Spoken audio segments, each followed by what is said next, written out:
ఈ సాయంకాల సమయమందు దేవుని ఆరాధించే కొరకై సన్నిధిలోకి చేరొచ్చిన మీ అందరికీ కూడా ప్రభువును మన రక్షకుడైన యేసుక్రీస్తు నామంలో శుభములను ధన్యవాదాలను తెలియజేస్తా ఉన్నాను.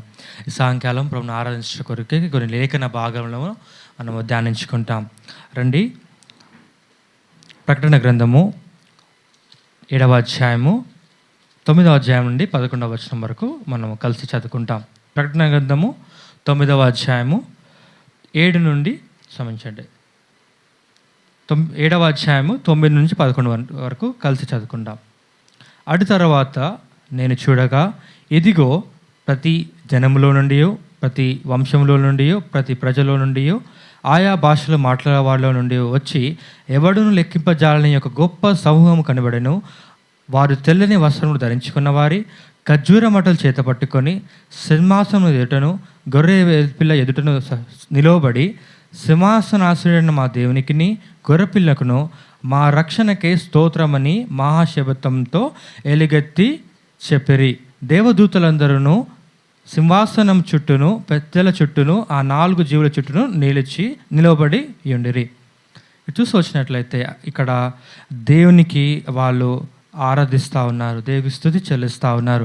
మా దేవునికి గొర్రె పిల్లకును మా రక్షణకై స్తోత్రమని మహాశబ్దంతో ఎలుగెత్తి చెప్తా ఉన్నది. ఇది ప్రకటన గ్రంథంలో రాయబడతా వచ్చింది. ఇది జరగబోయే విషయం. అంటే దేవుని ఆరాధిస్తూనే ఉంటారు. పరలోక రాజ్యంలో దేవుణ్ణి నిరంతరము ఎడదెగక ఆరాధించే వారికి దూతలు ఉంటా ఉన్నారు. ఈ భూలోకంలో దేవుడు మనం రక్షించుకున్న తర్వాత మనల్ని దేవుడు మనకిచ్చిన ఒకే ఒక మాట లేదా దేవుడి ఇచ్చిన మనకు ఆజ్ఞ ఏంటంటే దేవుని స్తుతించడము మనకు నేర్పిస్తూ వస్తాడు. మన జీవితంలో దేవుని ప్రతి క్షణము ప్రభుని మనం ప్రార్థిస్తూ ఉంటాం. దేవా, నాకు అది కావాలి, ఇది కావాలి, నాలో ఉన్న లోటు ఇది, లేదా నాకు ఇది లేదు, అది లేదు, మనం ప్రార్థన చేస్తూ ఉంటాం. కానీ మన దేవుడు మనల్ని సజీవంగా వచ్చినాడు. ఈ దినం మనం సజీవంగా ఉన్నాం, ఈ దినం మనం శ్వాస తీసుకుంటున్నాం. మన జీవితంలో ఈ దినం మన సజీవ లెక్కలో ఉన్నామంటే అది దేవుని కృపయే.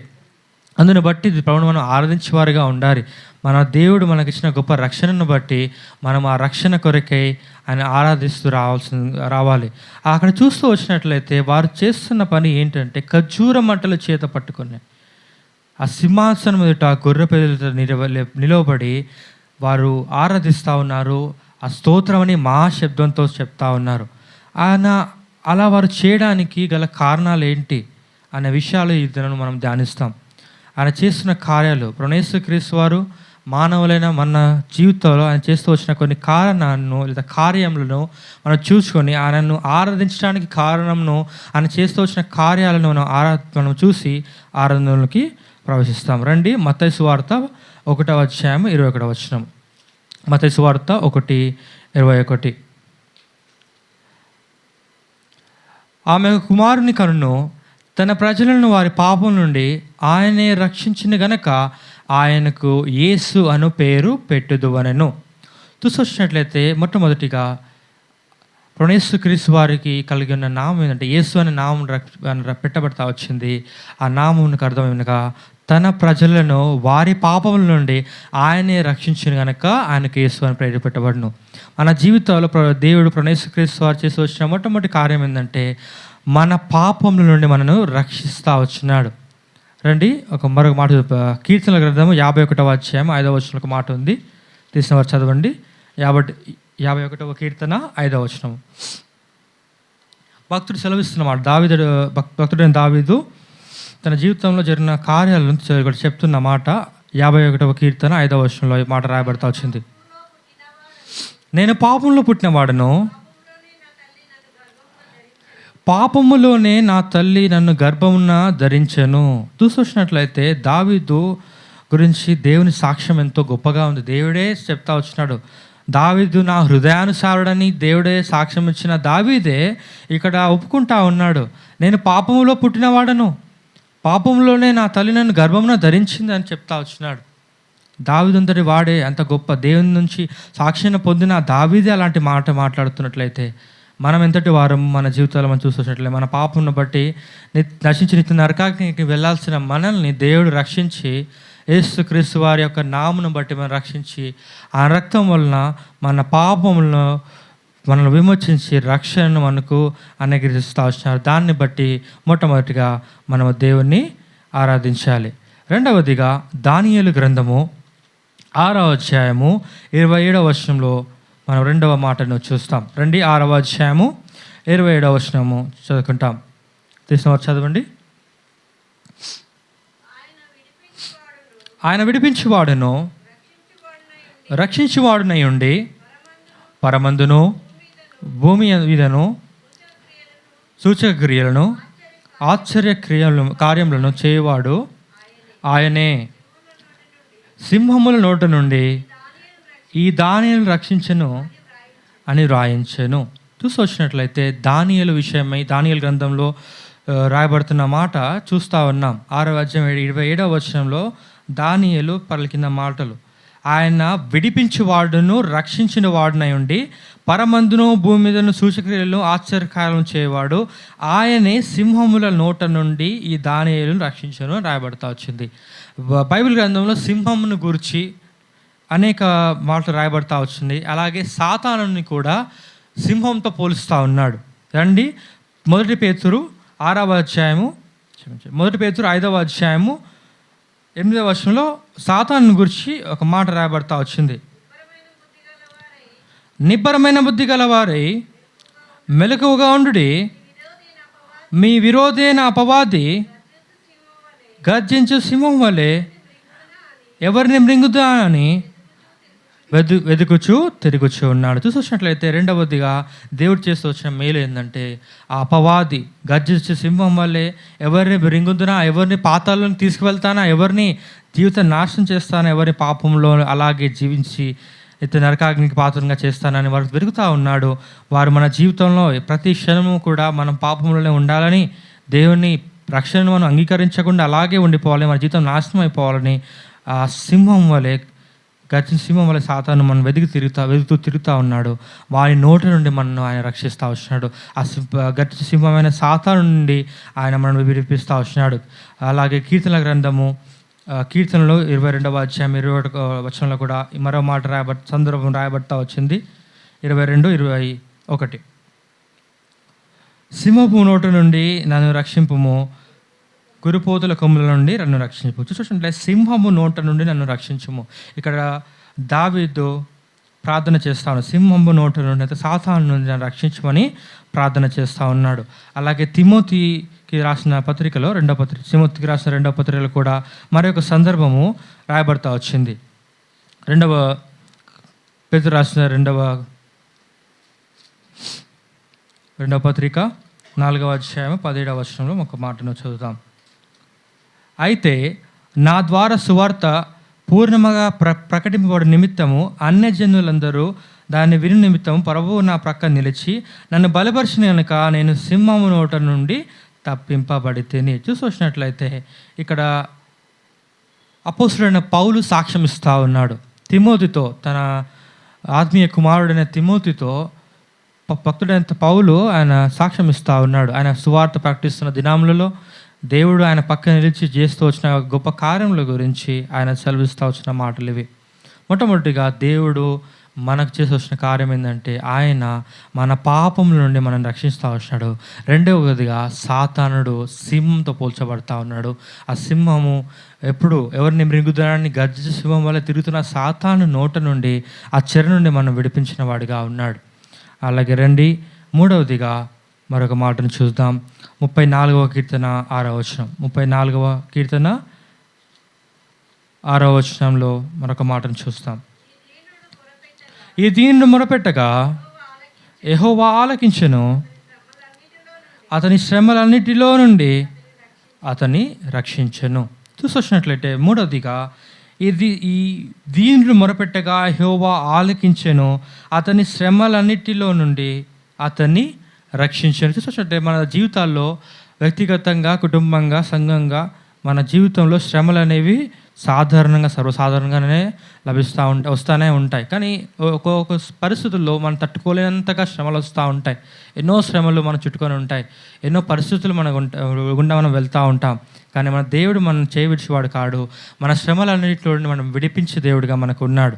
91వ కీర్తన 15వ వచనంలో కూడా మరొక మాట రాయబడతా ఉన్నది. మన దేవుడు మన శ్రమల్లో మనకి ఏమై ఉంటాడు అనేది మనకి రాయబడతా ఉంది. 91వ కీర్తన 15వ వచనం. అతడు నాకు మొరపెట్టగా నేను అతనికి ఉత్తరం ఇచ్చేదను, శ్రమలో నేను అతనికి తోడయందును. చూసినట్లయితే దేవుడే సెలవిస్తున్న మాట, శ్రమలో నేను అతనికి తోడయందును. దేవుడు మన జీవితంలో మనం ఆత్మీయంగా ఎదుగుదలకు రావాలని, మన జీవితంలో ఆత్మీయంగా మనం అభివృద్ధిలోకి వచ్చి ఆయన కొరకు నమ్మకమైన సాక్షులుగా జీవించాలని, మన జీవితంలో అనేక శ్రమలను దేవుడు మనల్ని అనుమతించి, ఆ శ్రమలలో మనది ఒంటరిగా ఓడిపోలేక మన దేవుడు మన తోడై నిలిచి మనకు దేవుడు తోడుగా ఉండి నడిపించేవాడుగా, ఆ శ్రమలన్నింటి నుంచి ఆయన విడిపించేవాడుగా, రక్షించేవాడుగా మనకు ఉంటా ఉన్నాడు. 34వ కీర్తన 17వ వచనంలో మరొక మాట రాయబడతా వచ్చింది. 34వ కీర్తన 17వ వచనంలో, నీతిమంతులు మొరపెట్టగా యెహోవా ఆలకించును, వారి శ్రమలన్నింటిలో నుండి వారిని విడిపించడం. చూసినట్లయితే మనం మొరపెడుతున్నప్పుడు, మనం మొరపెడతా వచ్చినాం మన జీవితాల్లో మనకన్నా శ్రమలన్నింటిని బట్టి మనము మొరపెట్టినప్పుడు ఆయన మనను విడిపించిన వాడుగా ఉన్నాడు. మన అలాగే విడిచిపెట్టలేడు. వారి శ్రమలన్నిటిలో నుండి, వారి ఒకటి రెండు అని చెప్పడం, వారి శ్రమలన్నిటిలో నుండి వారిని విడిపించాను. అలాగే మరొక మాట చూద్దాము. ప్రకటన గ్రంథము 7వ అధ్యాయం 14వ వచనంలో మరొక మాట రాయబడతా వచ్చింది. 7వ అధ్యాయము ప్రకటన 7:14. అందుకు నేను, అయ్యా నీకే తెలియనగా అతడు ఇలాగు నాతో చెప్పెను, వీరు మహాశ్రమలలో నుండి వచ్చిన వారు గొర్రెపిల్ల రక్తములో తమ వస్త్రములు కొని వాటిని తెలుపు చేసుకొనిరి. చూసినట్లయితే యోహానుకు దేవుడిచ్చే ప్రత్యక్షత, ఆ పరలోక రాజ్యంలో యోహాను ఆ దర్శనం వదిలి వెళ్ళినప్పుడు ఈ మాటలు అతనితో చెప్పబడతా వచ్చినాయి. ఆ పరిశుద్ధులను చూస్తూ వచ్చినప్పుడు వారు మహాశ్రమల గుండా వచ్చినారు. మన జీవితంలో శ్రమ వచ్చినప్పుడు మనం ఎంతో బాధపడుతూ ఉంటాం. దేవా నాకే ఎందుకు ఇది శ్రమలు, నాకే ఎందుకు ఈ శోధనలు, దేవా నాకే ఎందుకు ఇన్ని అవమానాలు నా జీవితంలో ఉన్నాయని మనం చూస్తూ వచ్చినట్లయితే ఒక దినమున మనకు దేవుడిచ్చే సాక్ష్యము, దేవుని బిడ్డలంగా రక్షించబడిన వారమై మనము ఏదో మంచి జీవితం జీవించాలని కాదు, కానీ క్రైస్తవులుగా అనబడిన వారము మనము దేవుని అంగీకరించిన తర్వాత మనము ఎన్నో శ్రమల గుండా వెళ్ళి, ఒక బంగారము ఎలాగైతే ఒక శ్రమ గుండా, ఆ అగ్నిగుండా వెళ్ళి సువర్ణం ఎలా ప్రకాశిస్తుందో, అలాగే విశ్వాస జీవితంలో మనం కూడా అనేక శ్రమల గుండా వెళ్ళి మనం దేవుని కొరకు ఒక సువర్ణముగా ప్రకాశించేవారుగా, దేవుడు మనం రక్షించిన దానికి మనము మేలుకరంగా, దానికి ప్రతిఫలంగా మనం ఉండాలని దేవుడు ఆశిస్తూ ఉన్నాడు. అందుకే మన జీవితంలో దేవుడు శ్రమలు అనుమతిస్తూ ఉన్నాడు. కానీ ఆ శ్రమలలో మనకు దేవుడు తోడై ఉండి మన ప్రక్కనే నిలిచి నన్ను రక్షించేవాడుగా ఉన్నాడు. నాలుగవది మరొక మాటను చూసుకుందాం. కీర్తనల గ్రంథము 106వ అధ్యాయము 10వ వచనము. కీర్తనలు 106వ అధ్యాయము 10వ వచనము. వారి పగవారి చేతిలో నుండి వారిని రక్షించను, శత్రువుల చేతిలో నుండి వారిని విమోచించను. చూసినట్టయితే 4వదిగా పగవారి చేతిలో నుండి వారిని విడిపించను, లేదా రక్షించను చూస్తూ వచ్చినాడు, రాయబడతా వచ్చింది, రక్షిస్తూ వచ్చినాడు. అంటే వారి పగవారి చేతిలో నుండి వారిని రక్షించను, శత్రువుల చేతుల నుండి వారిని విమోచిస్తూ వచ్చినాడు. మన జీవితాల్లో మన పగవారు ఎంతో బలవంతులను రాయబడతా వచ్చు. సమూయేలుకు రాసిన 2వ సమూయేలు 22వ అధ్యాయము 18వ వచనం. 2వ సమూయేలు 22వ అధ్యాయము 18వ వచనాన్ని చదువుతున్నాను. బలవంతులకు పగవారు నన్ను ద్వేషించువారు నాకంటే బలిష్ఠులై ఉండగా వారి వశమును నుండి ఆయన నన్ను రక్షించాను. చూసినట్లయితే మన శత్రువులు లేదా మనల్ని ద్వేషించేవారు మనకంటే బలిష్ఠులుగా ఉన్నారు, మనకంటే ఎంతో బలంగా ఉన్నారు. కానీ వారి వశము కాకుండా దేవుడు వారి చేతుల నుండి మనల్ని రక్షిస్తూ వచ్చినాడు. అలాగే చూసినట్లయితే ఎస్తేరు గ్రంథంలో మరొక మాట రాయబడతా వచ్చింది. 9:16లో చదవండి. ఎస్తేరు గ్రంథము 9వ అధ్యాయము 16వ వచనం.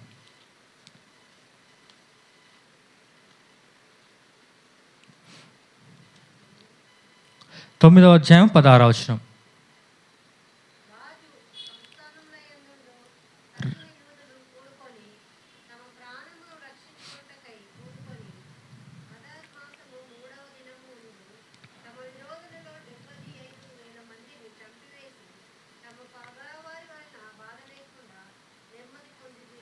చూస్తున్నట్లయితే ఎస్తేరు గ్రంథంలో ఇశ్రాయేల్ ప్రజల మీద జరుగుతూ వచ్చిన ఆ బాధ ఎంతో ఘోరంగా ఉంటా వచ్చింది.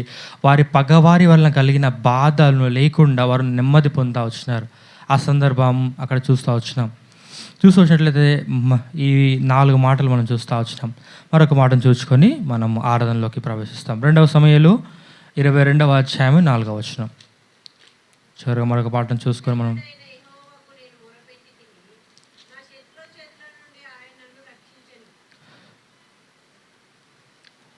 కీర్తనీయుడైన యెహోవాకు నేను మొరపెట్టితిని, నా శత్రువుల చేతుల నుండి నన్ను రక్షించెను. చూసినట్లయితే 5వదిగా నా శత్రువుల చేతుల నుండి నన్ను రక్షించెను. అలా అదే అధ్యాయంలో 47వ వచనంలో ఒక మాట ఉంది, చదువుతా వచ్చినట్లయితే, యెహోవా జీవము గలవాడు, నా ఆశ్రయదుర్గమైన వాడు, స్తోత్రార్హుడు, నా రక్షణ దుర్గమైన దేవుడు మహోన్నతుడగును గాక. చూసినట్లయితే యెహోవా జీవము గలవాడు, నా ఆశ్రయదుర్గమైన వాడు, స్తోత్రార్హుడు, నా రక్షణ దుర్గమైన దేవుడు మహోన్నతుడు గాక. మన శత్రువుల చేతుల నుండి రక్షించడానికి ఆయన మనకు దుర్గంగా మన దాగుకున్న చోటుగా మనకు ఆయన ఉన్నాడు. చివరిదిగా 31వ కీర్తన 15వ వచనం చదువుకొని మనము ఆరాధనలకు ప్రవేశిస్తాం. రండి, 31వ కీర్తన 15వ అధ్యాయము అందరూ కలిసి చదువుకుంటాం. 31వ కీర్తన 15వ వచనం. 31వ కీర్తన 15వ వచనము. నా కలగతులు నీ వశంలో నన్నుపై, నా శత్రువుల చేతుల నుండి నన్ను రక్షింపుము, నన్ను తరుము వారి నుండి నన్ను రక్షింపుము. చూసినట్లయితే నా కాలగతులు నీ వశములో నున్నవి, నా శత్రువుల చేతులు నన్ను విడిపింపుము, నన్ను తరుము వారి నుండి నన్ను రక్షించమని దావీదు మొరపెడతా ఉన్నాడు. తన శత్రువులు, దావీదు జీవితంలో ఎంతోమంది శత్రువులు, సొంత మామ శత్రువుగా ఉన్నాడు, తన స్నేహితుడే మానవ ఉన్నాడు, సొంత సోదరుడే ఇట్లా అలాగే తన జీవితంలో శత్రువుల చేతిలో నుండి ఎంతో తనకు ఎంతో భీతి భయంతో ఉన్న తన సందర్భాలు ఎన్నో ఉన్నాయి దావీదు జీవితంలో. కానీ అతని జీవితంలో అన్నింటిలో కూడా దావీదు దేవునికే మొరపెడతా వచ్చినాడు. ఆయన అతన్ని ప్రతి పరిస్థితుల నుంచి కూడా రక్షిస్తూ వచ్చినాడు. మనం 5 సంగతులు సాయంకాలం ధ్యానిస్తూ వచ్చాం. యేసుక్రీస్తు వారు ఆయన మన పాపముల నుండి రక్షిస్తూ వచ్చాడు. అందుకే ఆయనకు యేసు అని పేరు పెట్టబడుతుంది. తన ప్రజలను వారి పాపల నుండి ఆయనే రక్షించిన కనుక ఆయనకు యేసు అని పేరు పెట్టబడతా వచ్చింది. 2వదిగా ఆయన మన సింహముల నుండి, అపవాది అనే సాతాను గర్జించి సింహం తిరుగుతూ ఉన్నాడు, వాడిని చేతుల నుండి రక్షిస్తూ వచ్చినాడు. 3వదిగా ఆయన మన కలిగిన శ్రమలన్నింటిలో నుండి ఆయన విడిపిస్తూ వచ్చినాడు. అలాగే 4వదిగా మన పగవారి చేతుల నుండి, 5వదిగా మన శత్రువుల చేతుల నుండి ఆయన మనం విడిపించిన వాడిగా ఉన్నాడు. అందుకే మనం ఆ పెద్దలు వారు ఆరాధిస్తూ వచ్చినాడు, స్తోత్రిస్తూ వచ్చినాడు. మా దేవునికి నీ గొర్రెపిల్లకును మా రక్షణకి స్తోత్రము అనే మహాశబ్దంతో వారు చెప్తా వచ్చినారు. ఈ సాయంకాల సమయం ముందు ఇక చేరొచ్చిన మనము మన ప్రభుని ఆరాధిద్దామా? మన జీవితంలో మన శ్రమలు లేవా? మన జీవితంలో మనం ప్రభుని రక్షించలేదా? మన జీవితంలో మన ప్రభువులు మన పగవారి చేతులను మనం రక్షింపలేదా? ఇలాంటి విషయాలు ఎన్నో మన జీవితంలో ఉన్నాయి. ఈ సాయంకాల సమయం ముందు వారు చేసిన మేళ్లను మనం జ్ఞాపకం తలంచుకొనచ్చు. ఈ సాయంకాల సమయం మనం నోరు తెరిచి సత్యముతో ప్రభుని ఆరాధించేవారుగా ఉందాం. ప్రభు మనకు సాయం పడును గాక. ఈ సాయంకాల సమయంలో ఆరాధన ప్రవేశిస్తాం. ఒక సహోదరుడు ఒక సహోదరి క్లుప్తంగా ఆ వాక్యపు వెలుగులో విన్న వాక్యాన్ని బట్టి ఆరాధన చేయండి. ఎవరు కూడా ఆరాధన సమయంలో అటు ఇటు లేచి తిరగవాకండి. అలాగే ఆరాధన సమయంలో ప్రార్థన చేయకండి. ఇది ఆరాధన సమయం, ప్రభుని ఆరాధించేవారుగా ఉందాం. పరిశుద్ధమైన దేవ, జీవగల తండ్రి, సర్వశక్తిమంతుడా, సర్వాధికారి,